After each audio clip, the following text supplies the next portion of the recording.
Clear. अब हमारे पास जो नेक्स्ट है हमारे पास, which is called game theory. Game theory भी हमारे पास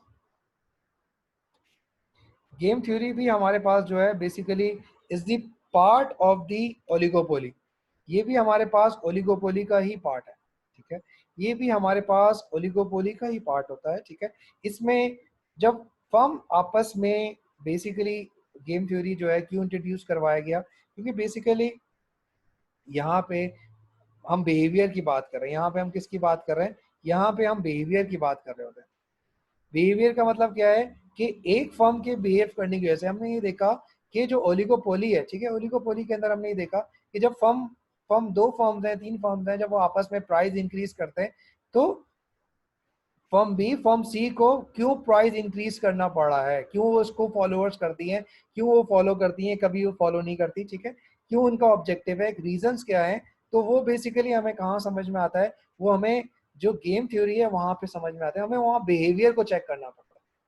क्यों जब प्राइस इंक्रीज करती है तो फॉलोअर्स फर्म जो है उसको फॉलो नहीं करती, क्यों जब फर्म ए प्राइस डिक्रीज करती है तो वो बेसिकली वो क्या कर रही होती है? वो फॉलो कर रही होती है, ठीक है। तो ये सारी चीजें हमारे पास क्या है? ये हमें गेम थ्योरी ये हमें समझा रही होती है, ठीक है। अब जो ओरिजिनली जो गेम थ्योरी है, देखो वो बेसिकली जो है वो बिहेवियर है, यानी कि ये जो मॉडर्न इकोनॉमिक्स है, ठीक है, यानी कि एडवांस इकोनॉमिक्स की बात आप कर लो, तो जो एडवांस इकोनॉमिक्स है वो कहाँ से स्टार्ट हो रही है? वो गेम थ्योरी से स्टार्ट होती है। वो सप्लाई डिमांड से स्टार्ट नहीं हो रही है।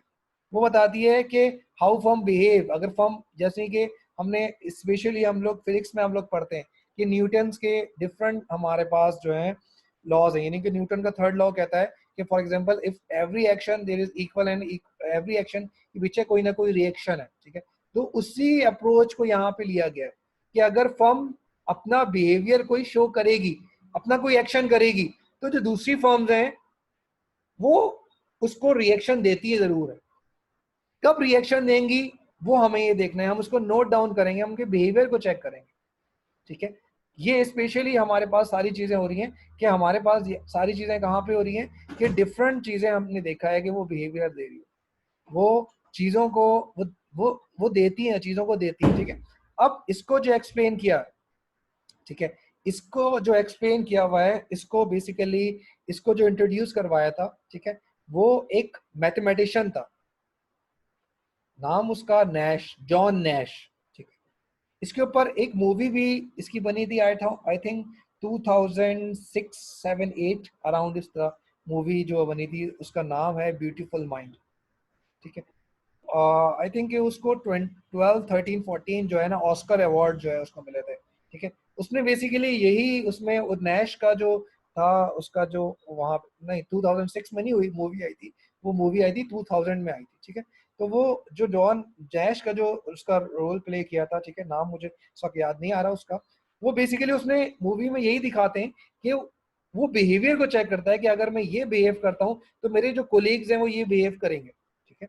तो उसने बिहेवियर को, उसने रिएक्शन को, उसने कहा अगर मैं ये काम करूंगा तो वो अपनी स्ट्रेटजीज जो है, यानी कि जो अपनी जो पॉलिसी है वो बनाता है, ठीक है। यानी कि डिफरेंट जिस तरह हमने करते हैं कि अगर फॉर एग्जांपल अगर ये काम करोगे तो वो रिएक्शन में ये करेगा, अगर वो रिएक्शन में वो कर रहा होगा तो मैं अगेंस्ट में ये कर दूंगा। वो पॉलिसीज बनाता है, यानी कि जो जो वॉर की स्ट्रेटजीज होती है ना, कि फॉर एग्जांपल अगर इंडिया यहाँ पे अटैक करेगा तो मैं यहाँ पे अटैक करूंगा, वो इस तरह के हम प्लान कर रहे होते हैं। हम प्री प्लान हम ये काम कर रहे हैं, तो हम यहाँ बिहेवियर को चेक करते हैं, ठीक है। अब हमारा जो ऑब्जेक्टिव यहाँ पे ये है कि हम यहाँ पे चेक करेंगे कि अगर दो फर्म्स हैं, ठीक है, तो ये गेम होता ही बिटवीन टू प्लेयर्स है। हम दो फर्म्स हैं, ठीक है, दो फर्म्स को किस तरह हमारा ऑब्जेक्टिव है कि हम अपनी प्रॉफिट को मैक्सिमम की तरफ लेके जाए। अब यहाँ पे देखो रूल्स क्या है, ठीक है। तीन फीचर्स होते हैं इस गेम्स के, यानी कि गेम थ्योरी के। एक रूल्स है, एक स्ट्रेटजीज है, एक पे ऑफ है, ठीक है। एक रूल्स है, एक स्ट्रेटजीज है, एक पे ऑफ है, ठीक है। अब जो बेस्ट इसकी डेफिनेशन है, मैं आपको जो समझाऊं गेम थ्योरी को, जो बेस्ट डेफिनेशन है, आप इसको लतीफ जोक भी कह सकते हो, आप इसको कोई शॉर्ट स्टोरी भी कह सकते हो, ठीक है। अब फॉर एग्जांपल हम ये कह रहे हैं कि चार स्टूडेंट हैं जो कि बैरियर यूनिवर्सिटी या स्कूल कहीं जा रहे होते हैं, रास्ते में उन्होंने कहते हैं कि क्यों ना हम तैयारी, एग्जाम हो रहा होता है, क्यों ना हम तैयारी कर लें अच्छी तरह, ठीक है, पेपर अपने दोस्तों से मंगवा लें और तैयारी करके एग्जाम हॉल लेट पहुंचेंगे, बोल देंगे गाड़ी का टायर पंचर हो गया था। वो मंगवा लेते हैं, सारी चीज़ें मंगवा लेते हैं, गाड़ी बोलते हैं, प्रिंसिपल के पास जाते हैं या चेयरमैन के पास जाते हैं, एचओडी के पास, कहते हैं कि हमारा गाड़ी का टायर पंचर हो गया था जिसकी वजह से हम एग्जामिनेशन हॉल नहीं पहुंच सके, तो काइंडली कि हमें दोबारा परमिशन दी जाए, ठीक है। वो चेयरमैन साहब होते हैं, वो कहते हैं ठीक है हम आपको अलाउ करते हैं, आप चारों को अलग अलग रूम में जाके बैठा देते हैं और उनको क्वेश्चन पेपर दे देते हैं। जब क्वेश्चन पेपर देते हैं तो उसमें एक ही सवाल था कि गाड़ी का कौन सा टायर पंचर हुआ था, ठीक है। यानी कि क्या हो गया कि वो जो गेम प्लान वो कर कर आए थे, वो उसके अंदर ये शामिल ही नहीं था, कि हमें ये नहीं पता कि सामने वाला क्या स्ट्रेटेजी जो है अडॉप्ट करता है, ठीक है। सामने वाला की स्ट्रेटेजीज क्या है, रूल तो ओपन है, ठीक है, रूल्स तो ओपन है आपके लिए कि वो पहले से प्लान करके चले आते हैं, लेकिन उनको उस प्रिंसिपल की स्ट्रेटेजी नहीं पता थी कि वो सवाल क्या पूछ लेता, हो सकता है वो पूछ ले किस रास्ते से आए थे, ठीक है। तो आपको जाने से पहले अपनी सारी चीजों का पता होना चाहिए, ये एक कॉमन उसका वो था, यानी कि जिस उसके ऊपर जो है ये प्लांट हुई हुई है गेम थ्योरी, ठीक है, इसी से आप ले सकते हो, ठीक है। अब अगर गेम थ्योरी को समझना है तो हम उन्होंने कहा कि सबसे पहले आपको प्रिजनर डायलमिया को समझना पड़ेगा, व्हाट इज प्रिजनर डायलमिया, ठीक है। प्रिजनर डायलमिया बेसिकली, मैं इसको समझा देता हूँ, बाद में स्लाइड्स देख लेंगे, कि बेसिकली दो मशहूर क्रिमिनल होते हैं जो कि एक्चुअल में ये ट्रू स्टोरी है, न्यूयॉर्क में या वॉशिंगटन के अंदर थे, जो बहुत बड़ी बड़ी बैंक्स के अंदर जो है ना डकैती करते थे, इंडिपेंडेंट डकैती करते थे, ठीक है। तो उन्होंने कहा कि अगर हम ये दोनों म्यूचुअल अंडरस्टैंडिंग कर लें, दोनों मिलकर हम करें, तो पूरे न्यूयॉर्क के अंदर जो बैंक है उसको खाली कर सकते। गवर्नमेंट ने क्या किया, उनको किसी ना किसी तरीके से पकड़ने की कोशिश की, लेकिन वो गवर्नमेंट फेल हो गई उनको पकड़ने में। लेकिन अनफॉर्चुनेटली वो अपनी किसी गलती की वजह से, ठीक है, किसी कार चोरी के इल्जाम में पकड़े जाते हैं। गवर्नमेंट को ये पता है, यानी कि पुलिस को या गवर्नमेंट को ये पता है कि ये दो ही चोर हैं जिन्होंने पूरी यूएसए के अंदर जो है ना बैंक्स को ये डकैती कर रहे हैं, रॉबरी कर रहे हैं, ठीक है। गवर्नमेंट उनके पास लेके जाती है दो ऑप्शन, दोनों को अलग अलग कमरे में लेके जाती है, उनको ये कहती है कि अगर आप ये एक्सेप्ट कर लोगे कि आपने ये डकैती की है, दोनों से एक ही क्वेश्चन पूछते हैं, अगर ये आप एक्सेप्ट कर लोगे कि आपने ये की है, अगर आप ये कॉन्फेस कर लोगे, तो हम आपको वादा माफ गवाना के दूसरे को छोड़ दें, सॉरी आपको छोड़ देंगे, या आपको 1 साल की सजा देंगे, दूसरे को हम स्ट्रिक्ट एक्शन देंगे। दोनों को ही ऑफर दे रहे हैं। सबसे बेस्ट पॉसिबल क्या है कि अगर दोनों एक दूसरे के ऊपर म्यूचुअल अंडरस्टैंडिंग करते और दोनों ही डिनाई कर जाएंगे, तो क्या हो जाएगा, दोनों को मिनिमम सजा होगी, क्योंकि दोनों ने एक्सेप्ट ही नहीं किया, ठीक है। लेकिन अगर दोनों ही एक्सेप्ट कर लेंगे, ठीक है, तो दोनों को सजा हो जाएगी। डर किस बात का है, डर इस बात का है दोनों को कि अगर तो मैंने एक्सेप्ट नहीं किया और दूसरे वाले ने एक्सेप्ट कर लिया, ठीक है। तो हमारे पास देखिए बेसिकली क्या हो रहा होता है कि हमें हमें हमारा जो कॉर्पोरेट लेवल है ना उनका, हमें जो कॉर्पोरेशन है उनकी, वो देखना है कि वो एक दूसरे से कितनी ज्यादा बेनिफिशियल होती है, ठीक है। बात समझ में आ रही है कि प्रिजनर डायलमिया किस तरह हो रहा होता है, हम जो समझेंगे वो प्रिजनर डायलमिया की समझेंगे, ठीक है। अब हमने कहा दो चोर हैं विच is called art and Bob, ठीक है। बैंक रॉबरी के अंदर कन्वेंस होते हैं, ठीक है, 10 ईयर्स की सेल है। अगर उनको, सॉरी, अगर वो उनको हो जाती है तो 2 साल की सजा है, अगर दोनों कन्वेक्ट कर लेते हैं। अगर एक कन्वेक्ट करता है दूसरा नहीं करता तो एक को 10 साल, एक को 1 ईयर, और अगर दोनों को ही नहीं करते तो दोनों छूट जाएंगे, ठीक है। हमने रूल्स क्या है, दोनों प्लेयर एक दूसरे से कम्युनिकेशन नहीं कर सकते, ठीक है। ये क्या है, ये उन्होंने वही लिख दिया है, ठीक है। इसकी बेसिस के ऊपर हमने यहाँ पे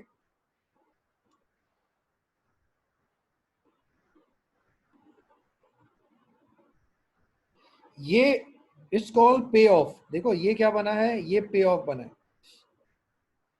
ये पे ऑफ क्या है, पे ऑफ का मतलब ये है कि 4 आउटकम्स हैं। पहला आउटकम्स क्या है, बोथ कन्वेंस, दूसरा आउटकम्स क्या है, बोथ डिनाय, तीसरा क्या है, आर्ट कन्वेंस बॉब डिनाय, चौथा क्या है, बॉब कन्वेंस आर्ट डिनाय, ठीक है। ये हमारे कॉन्फेस था, ठीक है, इट्स कॉल्ड पे ऑफ, ये हमें पे ऑफ होता है, ठीक है। हमें पे ऑफ बनाना पड़ता है, ठीक है। पे ऑफ मैट्रिक्स किस तरह बनाओगे आप, आपने कहा कि ये ब्लू से जो लिखा हुआ है ये बॉब है, ये जो रेड से लिखा हुआ है ये आर्ट है, ठीक है। हमने कहा कि हमने देखते हुए बना लिया कि अगर आप बॉब कन्फेस करता है, ठीक है, ये इसी तरह आप लाइन ड्रॉ करोगे। ये यूजुअली एग्जाम में इसका लास्ट 5 ईयर्स से, ठीक है, लास्ट 5 ईयर्स से इनका जो है ये जो है वो क्वेश्चन आ रहा है, ठीक है, इनका क्वेश्चन जो है आ रहा है, इनका क्वेश्चन जो आ रहा है, ठीक है, इनका क्वेश्चन जो ये आ रहा है, ठीक है। यहाँ पे देखो अब क्या हो रहा है कि यहाँ पे ये आपने इसको ड्रॉ कर लिया, ये केस स्टडी के फॉर्म में होता है, ठीक है। यहाँ पे देखो केस स्टडी क्या हो रही है, यहाँ पे देखो ये बता रहा है कि अगर बॉब और आर्ट दोनों कॉन्फेस करते हैं, दोनों कॉन्फेस अगर आपके पास कर रहे हैं, ठीक है, तो दोनों को 3 ईयर्स की सजा। अगर दोनों डिनाई कर रहे हैं, बॉब भी डिनाई कर रहा है और आर्ट भी डिनाई कर रहा है, दोनों का जो ईयर्स हैं वो कितने साल हो रहे हैं, वो 2 ईयर्स।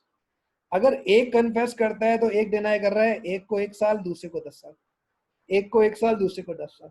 इनको डर इसका नहीं है, इनको डर इसका है कि अगर तो आर्ट ने कन्फेस कर लिया और बॉब ने डिनाई कर लिया तो मैं पकड़ा जाऊंगा, मैं क्यों चीजों को कन्फेस करूं, मैं क्यों। जबकि यूजुअली देखो ये मूवीज में दिखाते हैं कि जब दो चोर आपस में रॉबरी कर रहे हैं तो ये जब पकड़े जाते हैं तो वो यही सवाल पूछ, अगर तो उनका म्यूचुअल अंडरस्टैंडिंग बहुत अच्छी है तो डिनाई कर देते हैं, ठीक है। यूजुअली आपने देखा होगा बहुत सारी मूवीज इस पे प्लॉट हुई हुई हैं गेम थ्योरी के ऊपर, ठीक है। ब्यूटीफुल माइंड तो सबसे पहली थी, आप ओशन 11 देख लो, ठीक है, ठीक है। बहुत सारी मूवीज हैं जो उसमें प्लॉट हुई हैं, वो दिखाते हैं कि उनको डर किस बात का है कि आपस में म्यूचुअल अंडरस्टैंडिंग है। अगर तो म्यूचुअल अंडरस्टैंडिंग नहीं है तो दोनों कन्फेस कर लेते हैं और दोनों को ह्यूज जो है वो सजा हो जाती है, ठीक है। तो जो बेसिकली जो ओरिजिनल कंडीशन है जो अब इसमें हमें क्या करना है, हमारा क्या ऑब्जेक्टिव, हमारा ऑब्जेक्टिव ये है कि एक हमें फाइंड आउट करना था इक्विलिब्रियम पॉइंट और दूसरा हमें फाइंड आउट करना है नैश इक्विलिब्रियम।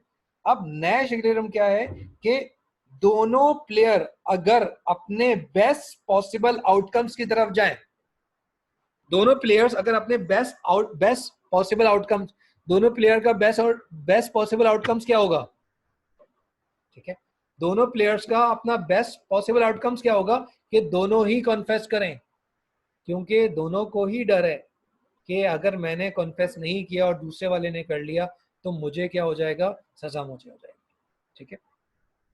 इक्विलिब्रियम पॉइंट कौन सा है कि दोनों डिनाई कर ले। दोनों डिनाई कब होगा, दोनों डिनाई जब होगा जब दोनों की म्यूचुअल अंडरस्टैंडिंग पहले से अंडरस्टैंडिंग अच्छी हो। क्लियर, क्लियर है। अब आप ये देखो कि ये लिखा हुआ है कि इक्विलिब्रियम पॉइंट कौन सा है, when each player take the best possible action of the other players, ठीक है। नैश पॉइंट कौन सा है, नैश पॉइंट ये है कि बेस्ट पॉसिबल जो है वो एक्शन करे अपना, ठीक है। वो कौन सा होगा, दोनों ही एक्शन हो जाए। हमने यहाँ पे देखा कि नैश पॉइंट कौन सा हुआ, Nash equilibrium is for Art and Bob is to confess, यानी कि दोनों ही क्या कर लेंगे, दोनों ही अपने पास वो कर लेंगे, ठीक है। इक्विलिब्रियम पॉइंट कौन सा होगा, इक्विलिब्रियम पॉइंट हमारा होगा prisoner dilemma the best outcome for the player, यानी कि इन दोनों का प्लेयर। अब आप यहाँ पे देखो कि आपने ये देखा कि फॉर एग्जांपल हमने यहाँ पे ये देखा कि फॉर एग्जांपल जो कन्फेस हमने कर लिया है, डर किसका है, हमें हमें इसका डर है। हम कन्फेस क्यों करते हैं, हमें ये चीज कन्फेस करने में मजबूर कर रही होती है, ठीक है। हमें ये चीज कन्फेस करने में मजबूर करती है कि अगर तो बॉब ने कन्फेस कर लिया, अगर बॉब कन्फेस करता है तो वो तो छूट जाएगा, या तो उसको 1 साल सजा हो जाएगी, मुझे 10 साल सजा होगी, ठीक है। तो हमारा ये नैश पॉइंट है, ये हमारे पास बेसिकली ये जो पॉइंट है हमारे पास, ये हमें नैश की तरफ लेके जा रहा होता है, ये हमें बेसिकली ये नैश की तरफ लेके जा रहा होता है, ठीक है। अब इससे हमें सीखना क्या है, इससे हमें क्या सीखना है कि अगर दो फर्म्स हैं, फॉर एग्जांपल हमने कहा फर्म, टू फर्म्स, एक फर्म है बोइंग, ठीक है, जहाज बनाती है, ठीक है, बड़े जहाज होते हैं, ठीक है, एयरबस छोटे जहाज होते हैं, यानी कि अभी बोइंग के कैपेसिटी यानी कि जंबू मोर देन 400-600 पैसेंजर आते हैं, एयरबस के अंदर कम आते हैं, ठीक है। तो दोनों ही प्रोडक्शन करती है, ठीक है। हम ये कहते हैं कि दोनों की स्ट्रेटजीज क्या है, दोनों की स्ट्रेटजीज देखिए, हमारा इस वक्त काम क्या है, दोनों की स्ट्रेटजीज क्या है कि 3 यूनिट्स अ वीक, दूसरी क्या है, दूसरी है कि 3 बना सकते हो या 4 बना सकते हो, ठीक है। फर्म जितने कम प्रोडक्शन करेगी, जितनी सप्लाई कम होगी, उतना ही प्रॉफिट ज्यादा होगा, ठीक है। लेकिन फॉर एग्जाम्पल आप यहाँ पे देखो, इसको आप पेप्सी एंड कोक के ऊपर रख के भी काम कर सकते हो। 3 के ऊपर अगर आप करोगे तो आपकी मोनोपोली स्टेटस होगी, आप उससे, क्योंकि आप कम सप्लाई कर रहे होगे, तो आपका बेसिकली जो बिहेवियर होगा वो क्या होगा कि वो बिहेवियर आपके पास मोनोपोली बिहेवियर होगा। अगर आप ज्यादा प्रोडक्शन करोगे तो ज्यादा सप्लाई की वजह से आपका बिहेवियर कंपटीशन की तरफ चला जाएगा। हमने कहा कि ये एयरबस की स्ट्रेटेजी है, ये बोइंग की स्ट्रेटेजी है। हमने कहा 3 इन अ वीक, दोनों अगर 3 बनाते हैं, सप्लाई कम होगी, डिमांड ज्यादा है, उनका प्रॉफिट मैक्सिमम है, ठीक है। डर किस बात का है? डर इस बात का है कि अगर बोइंग ने कहा मैंने 3 बनाया और एयरबस ने 4 बनाया, तो एयरबस तो मार्केट कैप्चर कर लेगी। यही सोचते हुए वो बेसिकली क्या कर रही होती है, यही सोचते हुए एयरबस सोच रही है कि मैंने अगर 3 बनाया, बोइंग ने 4 बनाया, तो मार्केट को कैप्चर कर लेगी। तो बेसिकली दोनों का जो बेस्ट पॉसिबल आउटकम्स है वो क्या हो रहा होता है, वो 4 इन अ वीक हो रहा होता है। दोनों का जो बेस्ट पॉसिबल आउटकम्स है वो क्या हो रहा होता है, वो क्या कर रहे होते हैं, वो 4 इन अ वीक की प्रोडक्शन कर रहे होते हैं, जिसकी वजह से उनकी जो प्रॉफिट मैक्सिमाइजेशन पॉइंट है वो क्या हो रही होती है, वो कम हो रही है। लेकिन क्योंकि ये उनका बेस्ट पॉसिबल आउटकम्स है, बेस्ट पॉसिबल आउटकम्स हम क्यों कह रहे हैं, क्योंकि बेसिकली उनको ये डर होता है, क्योंकि वहां पे ये क्या है, म्यूचुअल अंडरस्टैंडिंग, ये एक दूसरे से बात नहीं कर सकती, ठीक है। तो वो ये क्या कर रही होती है, वो बेसिकली वो बेस्ट पॉसिबल आउटकम्स में वो अपनी मैक्सिमम प्रोडक्शन जो है वो ज्यादा करके वो नैश पॉइंट को अचीव कर रही है। क्लियर? उसकी वजह से उनको नुकसान हो रहा है। लेकिन अगर मैं आपसे पूछता हूं कि अगर हमारे पास जो रूल ऑफ द गेम है उसमें वो कम्युनिकेशन अलाउ होती, ठीक है, तो वो क्या होती है कि वो किस पॉइंट पे रहते, वो दोनों इसी पॉइंट पे रहते, 3 इन अ वीक बनाते और मैक्सिमम अर्न करते। यहाँ ये देखो कितनी बनी, 14 टू 30 70, 32 32 64, 14 टू 30 70। लेकिन यहाँ पे आप ये देखो 36 एंड 36 72। फायदा किसको हुआ? हमें फायदा होता है इस पॉइंट पे। ये वो पॉइंट है जहां पे वो बेनिफिट हो रहा है, ये वो पॉइंट है जहां पे बेनिफिट हो रहा है। लेकिन क्योंकि हमें एक दूसरे के ऊपर डर है, हमें एक दूसरे के ऊपर म्यूचुअल अंडरस्टैंडिंग नहीं है, तो हम इस पॉइंट को अचीव कर रहे हो। क्लियर?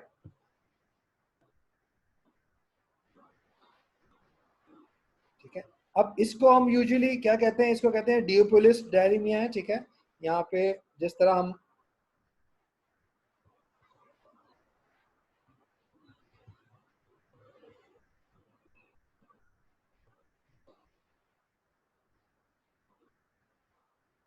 अब आप इसको,